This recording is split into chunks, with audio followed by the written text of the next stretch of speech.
could read your thoughts.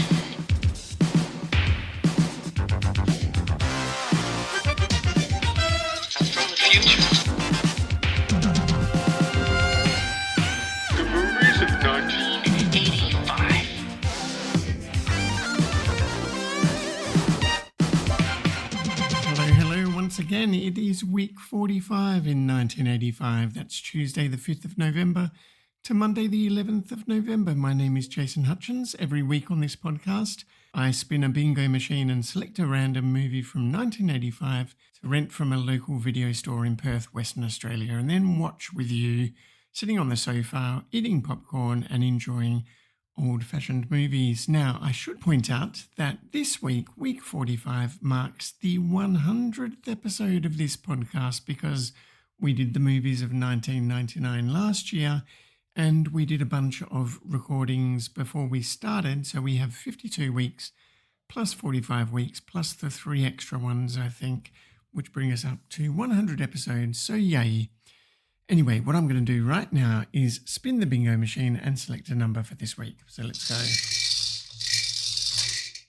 go. Oh, okay. This bingo machine is starting to fail. So 23 is the number.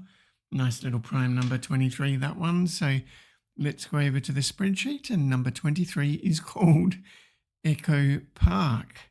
Echo Park.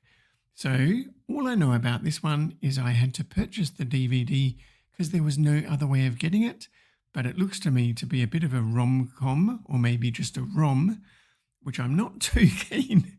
I'm not really in the mood for a rom at the moment, but it's only 78 minutes long. You might have trouble finding it in 2025, but here in 1985, I'm going to go over to Dalkeith to Switched On Video and see if I can't get Echo Park. While I do that, let me flick on the TV and you can watch an ad. Danska cream! New Danska cream from Streets. Tack mor. Full cream dairy ice cream. No artificial colours or flavours. No preservatives. With full cream milk, eggs, cane sugar and natural vanilla, like the finest Danish ice cream. Okay, I'm back. I'll just pop this in. Danska cream! New Danska cream made right here. And let's pause this. Right, so I have the VHS cover of Echo Park in my hand, and I was very confused because this looks entirely unlike the contemporary 2025 covers. It is, well, let's describe the front and the back. We have a gradient, a sunset gradient, blue to purple to orange to yellow, and then a silhouette of a house and palm trees. On the front, we've got Vestron Video International up the top, and then there's 3 characters, 2 men and a woman, sitting on what looks like an orange slice, or maybe a pizza slice, flying up in the sky behind the silhouetted house. And a caption says, "In Echo Park, everybody is somebody else." And then there's a quote from the Financial Times on the cover. "The film tastes good, it is good, and it does you good." And then at the bottom, in pink spray paint lettering, it says Echo Park, Susan Day, Tom Hulce in Echo Park with Michael Bowen and Shirley Joe Finney. Now, Tom Hulce is the actor from Amadeus. I'm not sure what else he's been in, but if you can imagine Amadeus, that's the guy. Now, turning over on the back, we see a picture of him on the sofa laughing out loud, and then a picture of presumably the other guy sitting on the pizza on the front in a Muscle Heaven shirt, a bit of a bodybuilder by the looks of it, and then a third photo of a party scene. A lot of these video VHS covers have 3 photographs on the back. It seems to be the right number, doesn't it? Now, what does it say? An engaging little comedy from the London Standard. And then it says a secret songwriter, a resting leading lady, and a bodybuilding inventor are the unlikely roommates in a rundown old house in Los Angeles' Echo Park. They're a trio of dreamers whose day jobs pay the bills and provide the laughs in a movie the Financial Times says tastes good. Yeah, we read that. Tom Hulce, brilliant young star of the smash hit movie Amadeus, is Jonathan. He writes songs in his head, but the only hits he has are the bumps and bruises he collects delivering pizza. Oh, there you go, hence the pizza. Delivering pizza to weirdos who would rather eat up than pay up. Susan Day co-stars as May until her acting career takes off. May takes off her clothes. Being a strippogram girl sure isn't Shakespeare, but it pays the bills. And finally, there's August, played by Michael Bowers. He knows his body beautiful is destined for better things, but until they come, he makes money showing off his muscle-bound underarm in a TV commercial for deodorant. Echo Park is all about being down but never beaten. It's often funny, sometimes sad, but always entertaining. That actually sounds a lot better than what I thought it would be. I'm not so sure it's a rom. I think it might be more of a com. So with that said, let's pray on. Let's pray that it's a good movie, and let's press play on tape and watch Echo Park.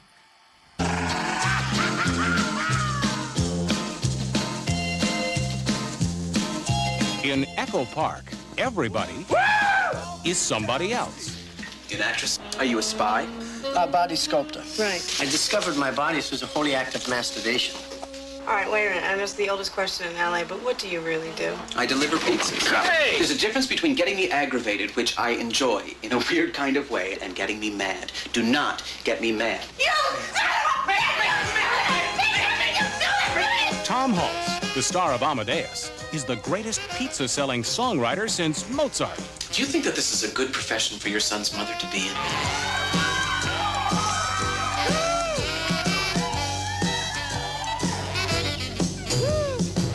If you become a big star, will I still be your son? You're not my father. I'm your father. They're three friends and lovers in a little bit of heaven I'm a pro. I am the star.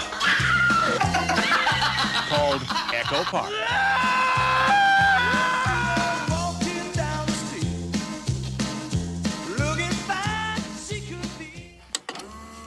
Oh my goodness, this movie is awful. It is a terrible movie. Part of the reason why this podcast has been so long in the making is I could not bear to finish watching it, and I could not bear to talk about it. This is the worst movie that I've seen this year, the worst movie of 1985. Probably the worst movie I've seen in the last 2 years, including all of the movies from 1999 that we watched last year. I am going to give it a 1-star cactus rating, which is pretty low. If you go onto Letterboxd, which you can find in the show notes, you can find the link to my movies of 1985 Letterboxd list. And if you sort the list of movies that I've watched so far by my rating, with the highest rating first, you have to scroll right to the bottom of the list to see Echo Park in last place. It is after Explorers and Dream Child, both of which I gave 2 stars, and then Sweet Dreams, The Man with One Red Shoe, The Sure Thing, Desperately Seeking Susan, and Cocoon, each of which I gave 2.5 stars. So this one takes the cake. It is just really, really bad. I think part of the reason why I selected it is because Tom Hulce, I think that's how you pronounce his name, Tom Hulce is in it, and he was in Amadeus. He played the lead role in Amadeus just last year in 1984, I think it was. Let me double check that. If I have a look at his Amadeus, by far is his highest rated movie. And yes, that is a 1984 movie. Now, am I right in that? Yes, I am. Now, if you have a look at Tom Hulce's movies, Amadeus by far is his best. Then The Hunchback of Notre Dame, he did the voice acting for The Hunchback. That's the Disney movie. He was credited for that, for Quasimodo. Stranger Than Fiction, Jumper, Animal House, Frankenstein, Parenthood, Fearless, Final Cut, The Hunchback of Notre Dame 2, Black Rainbow, Sam Dance, September 30, 1955, Dominic and Eugene, The Inner Circle, and finally, what is it? 5, 10, 15th, his 16th most popular film is Echo Park. So I should have known that. I should have known that it's not worth selecting. I kind of feel he's quite talented in Amadeus, but I really think it might be a case of the casting director doing a very good job and selecting somebody who had just the right personality and the right skills to play that role, because he didn't really go on to doing it very much. I'm sorry, Tom. It's just the truth. But Echo Park, going back to Echo Park, it is a really bad movie. It's not a romance. It's 3 people living in Los Angeles. The Tom Hulce character is a pizza deliverer who twilights as a wannabe songwriter. His roommate, played by Susan Day, is May. She is a single mother who becomes a strippergram celebrity. And Michael Bowen plays August, and he is from Austrian. He's an Austrian bodybuilder, or a body sculptor, as he says, and he fancies himself as the next Arnold Schwarzenegger. And it's not very funny, that's sort of the mix of people. And the movie begins most weirdly in Austria with a dream sequence where August is imagining his father, who seems to be a cattle farmer, coming over to America to see him. And then there's a strange dream sequence at the end where all 3 members of the cast are gallivanting around in the Austrian Alps, a little bit like The Sound of Music. And you wonder, why did they go to the expense of filming, like bookending the movie with these scenes actually filmed in Austria? And the reason why that happened is because the entire film was financed by the Austrian Film Finance Organization or something like that. Let me see if I can find it in my trivia. And what happened is, after they had filmed Echo Park, the financiers panicked. And they, after seeing the movie, they said, this is terrible. It's not something that's going to make any movie. And they tried to get the director to recut the movie as a romance movie. And he refused to do that. And he got the actors in to make a case. And eventually the financiers agreed. They initially thought it was a non-commercial film. But these Austrian bureaucrats, well, it's actually the Austrian State Film Board. They had a hearing, and they listened to the actors, and they decided just to screen the director's cut. And of course, it didn't even make its $700,000 grant money back. It was just a total bomb. The only way I could get this movie to watch, in the year 2025, it's not on streaming. I had to buy the DVD, and it's very clear. The DVD cover is very different to the original VHS cover. It's very clear that they are still trying to squeeze out the last drop of revenue by making it look like it's a romance film. But it's not. And it's just bad. So basically, to get the grant money from the Austrian Film Fund, they had to be able to defend the fact that it was made in Austria, and they did that by filming these sequences that had nothing to do really with the movie, apart from the part of the storyline that August comes from Austria himself. Anyway, it's very, very weird. The film it's grossed a dismal $701,892. So it earned $1,892 more than its production budget. And that is less than what most films earn in a single theatre on the opening weekend of a movie. So just consider that.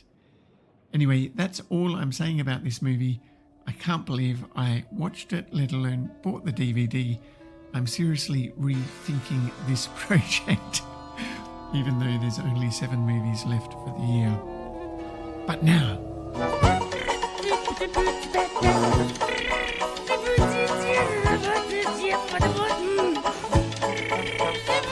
I'm driving along and I'm just singing my song. I'm in a news-free zone. Well, welcome to the News Free Zone, everybody. It's that time of the podcast where we look back at the news from 1985 so we can ignore all the crazy stuff that's happening in the year 2025.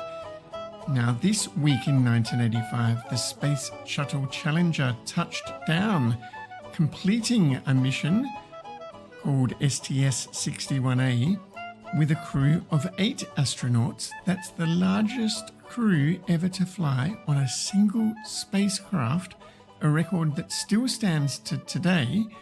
But the very sad thing about this mission is it was the very last mission of the space shuttle. We did not know it at the time, but just 83 days later, in early 1986, the same orbiter, the Space Shuttle Challenger, would explode during takeoff, killing all 7 crew members aboard and pretty much ending the Space Shuttle program. Now, this week in 1985, season 4 of the TV show Cheers introduced Woody Harrelson as the character of Woody Boyd, replacing the beloved Coach character after Nicholas Colostano's death. So yes, it marked the debut of Woody Harrelson on Cheers.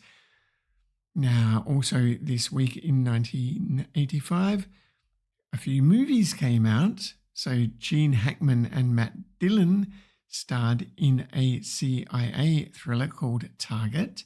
There was a movie called Transylvania 65000 that featured Jeff Goldblum, Ed Begley Jr., Gina Davis, and Michael Richards. That's the future Kramer from Seinfeld. And it was a horror comedy spoof shot in Yugoslavia. And when I found out about this, I thought, why didn't I select that in the movies of 1985? At least it would have been better than Echo Park. But I did look at the trailer and it looked pretty bad. Now, Jeff Goldblum met Gina Davis on the set of this movie, and that would lead up to them getting married and starring in The Fly together in 1986. In This Week in 1985, the Hottest 100 Billboard charts featured a historic debut at number 67, and that was a song called That's What Friends Are For. Now, I'm sure that when I say that, you'll hear it in your head. That was a charity single that I'd forgotten about by Gladys Knight and Dionne Warwick, but also Elton John and Stevie Wonder. And it was a charity single for AIDS research that has earned to date something like $3 million for AIDS research, and it won the Grammy Award for Best Pop Performance by a Duo and the Song of the Year. Also, another significant debut on the charts was Lionel Richie's Say You, Say Me, another easy listening song which appeared at number 40 and would reach number 1 in January 1986, staying there for 4 weeks and winning the Oscar for Best Original Song. Now, why the Oscar? Because it was the soundtrack to a movie called White Nights. Again, a movie that is not on my list of movies for 1985. So also this week in 1985, the Melbourne Cup took place in Melbourne, Australia on a scorching 35-degree day, and it was the first time the prize money for the Cup exceeded a $1 million prize pool, and Prince Charles and Princess Diana attended in person along with 80,000 spectators, and the horse that won by a nose was called What a Nuisance, and it was from New Zealand, with Bruce McAvaney, the legendary commentator, calling his very first Melbourne Cup for Channel 10. Now, speaking of Channel 10, this week in 1985, the final episode of Neighbours debuted. It's not really a debut, is it? The final episode of Neighbours aired on Channel 7 because it used to be on Channel 7. They axed it. They cancelled it. And then Channel 10 came in and secured the rights to Neighbours and started airing it in January 1986. So January 1986 was big, wasn't it? Neighbours debuted on Channel 10. The Space Shuttle Challenger explosion happened, and Lionel Richie's Say You, Say Me rocketed up to number 1 in the charts. So what happened is when Channel 7 axed Neighbours they actually announced the cancellation in July 1985, but the last episode aired in November 1985. They destroyed all the sets, which meant that Channel 10 had to rush to rebuild replicas of all of the Ramsay Street interiors so that they could film the new episodes for January 1986. Now, I'm not a Neighbours fan, by any stretch of the imagination, but it was very popular in the UK with up to 16 million viewers watching it every week, more than Australia's entire population at the time. And Channel 7, after axing Neighbours, had to get Home and Away up and running to compete with the show that they had axed. Also this week in 1985, there was a seismic shift in the world of chess. Now, people were trying to develop chess computers, but they were very primitive at the time. But a young 22-year-old Garry Kasparov defeated the reigning world champion Anatoly Karpov with a final score of 13-11 to become the youngest world chess champion of all time and the 13th world chess champion, the 13th person given that title. And Kasparov and Karpov sort of represented new Russia under Mikhail Gorbachev, the reformist, and old Russia under the old communists, I suppose. Now, over on Newsnet, I don't have much Usenet news this week, but over on net.au, net.au, is that true? Well, I'm not sure. I didn't think there was an Australian one. I might have got that wrong. Oh, it would have been net.ai. There was a bit of a typo there. But someone posted that the anti-AI Herbert Dreyfus had given an interview to Le Monde, which was published in the May 85 issue, that he claims that the full realization of artificial intelligence would take 3,000 years. And you can look up Hubert Dreyfus and read all about him and his philosophy about artificial intelligence. It's quite crazy that he died in 2017, just 5 years before ChatGPT exploded onto the stage in 2022, and pretty much laid rest to his claim that it would take 3,000 years for AI to get to that level. Over on net.sf lovers, that's science fiction lovers, someone posted to everyone should set their video cassette recorders because Nova would be airing a special called The Magic of Visual Effects. Now you can go onto YouTube and watch a video taken from someone's VHS that they recorded, perhaps in response to this Usenet post, and you can watch all of the visual effects that Industrial Light and Magic were doing for movies like Star Wars and Raiders of the Lost Ark and Indiana Jones and the Temple of Doom and things like that. Now, over on net.books, someone called Mark R. Leeper posted a message, and the title was Amazon in capital letters, and that made me do a bit of a double take, because to see Amazon and net.books together was a bit crazy, because Amazon as the company didn't rise until the late 90s, did they? But basically this was just a book review about a book that was about Amazon, the Amazon, two journalists' journey down the Amazon River.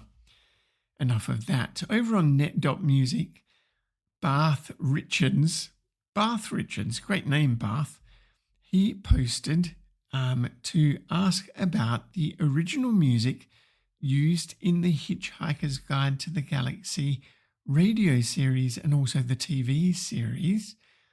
And I knew the answer to this one because I discovered it just a few years ago, but someone replied a few days later pointing out that Douglas Adams spent ages searching for the right signature tune.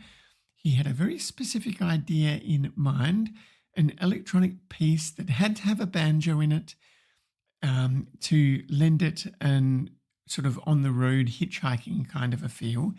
And he finally found it when he listened to The Journey of the Sorcerer from the Eagles album called One of These Nights. And you can go online using whichever music subscription service you like, and you can listen to this album and hear the full version of the Hitchhiker's Guide to the Galaxy theme tune as written by the American easy listening rock band The Eagles. Isn't that crazy?